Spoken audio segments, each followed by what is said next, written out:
نحمده ونصلي على رسوله الكريم أما بعد أعوذ بالله من الشيطان الرجيم بسم الله الرحمن الرحيم لقد كان لكم رسول الله أسوة حسنة اللهم صل على محمد وعلى آل محمد كما صليت على إبراهيم وعلى آل إبراهيم إنك حميد مجيد اللهم بارك على محمد وعلى آل محمد كما باركت على إبراهيم وعلى آل إبراهيم إنك حميد مجيد۔ یہ اللہ سبحانہ وتعالیٰ کی طرف سے بڑا فضل و کرم ہے کہ اللہ سبحانہ وتعالیٰ نے سیرت النبی صلی اللہ علیہ وسلم کے حوالے سے دوبارہ جوڑا ہے۔ تو گزارش یہ ہے کہ جب کبھی نبی کریم صلی اللہ علیہ وسلم کا نام آئے آپ درود پاک لازمی پڑھیں، کم از کم صلی اللہ علیہ وسلم کہنا لازم ہے، تو آپ اس کو کہنے کا پڑھنے کا اہتمام کریں۔ مجلس کی ابتدا ہے تو آپ بھی درود شریف پڑھ لیں۔ انشاءاللہ ہم اپنی بات کو وہیں سے آگے بڑھاتے ہیں جہاں سے ہم نے بات کو ختم کی تھی۔ دوبارہ پچھلا حصہ ریوائز کرتے ہوئے میں آگے بڑھوں گی۔ بات کر رہے تھے کہ جبرائیل علیہ السلام جب وحی لاتے ہیں تو کیا ہوتا ہے، تو ہم نے دیکھا تھا کہ جب آپ صلی اللہ علیہ وسلم کی عمر مبارک 40 برس کی ہو گئی تھی اور یہی سن کمال ہے، اور کہا جاتا ہے کہ یہی پیغمبروں کی بعثت کی عمر، یعنی کہ پیغمبروں کو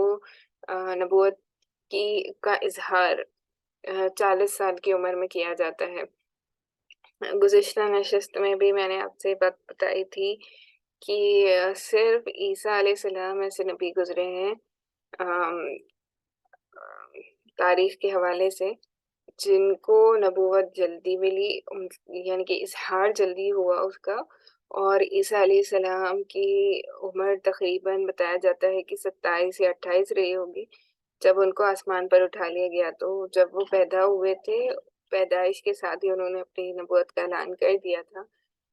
لیکن دیگر سارے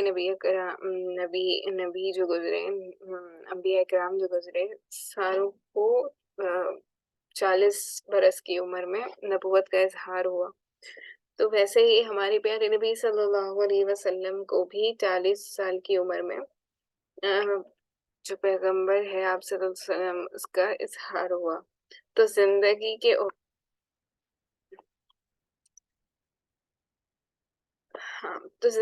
کے افق کے پار سے آثار نبوت چمکنا اور جمکنا شروع ہوئے۔ یہ آثار خواب تھے، یعنی کہ ابتدا کیسے ہوئی وحی کی؟ خواب کے ذریعے آپ صلی اللہ علیہ وسلم کو خواب نظر آنے لگے۔ آپ صلی اللہ علیہ وسلم جو بھی خواب دیکھتے وہ سپیدہ صبح، یعنی کہ صبح صبح جب بھی وہ نیند سے بیدار ہوتے تو آپ دیکھتے کہ اسی طرح نمودار ہوتا ہے، یعنی کہ جیسا آپ صلی اللہ علیہ وسلم نے دیکھا خواب میں، بالکل اسی طرح ہوتے ہوئے وہ خواب سچے ہونے لگے۔ اس حالت پر 6 ماہ کا عرصہ گزر گیا، یعنی کہ تقریباً 6 ماہ تک ایسے ہی چلتا رہا، جو مدت نبوت کا 46واں حصہ ہے، یعنی کہ اب آپ صلی اللہ علیہ وسلم کی عمر مبارک 46 ایئرز ہو گئی، اور کل مدت نبوت کتنی ہے؟ 23 برس، یعنی کہ آپ صلی اللہ علیہ وسلم کی نبوت کا اظہار ہوا 40 سال میں، اور پھر آپ صلی اللہ علیہ وسلم کی دنیا سے پردہ فرمانے تک آپ کی عمر مبارک تھی 63 سال، یعنی کہ 63 ایئرز۔ تو یہ جو وقت ہے 23 برس کا، اس کو مدت نبوت کہا جاتا ہے، کیونکہ اسی کے دوران آپ صلی اللہ علیہ وسلم اور صحابہ کرام کی ساری محنت رہی ہے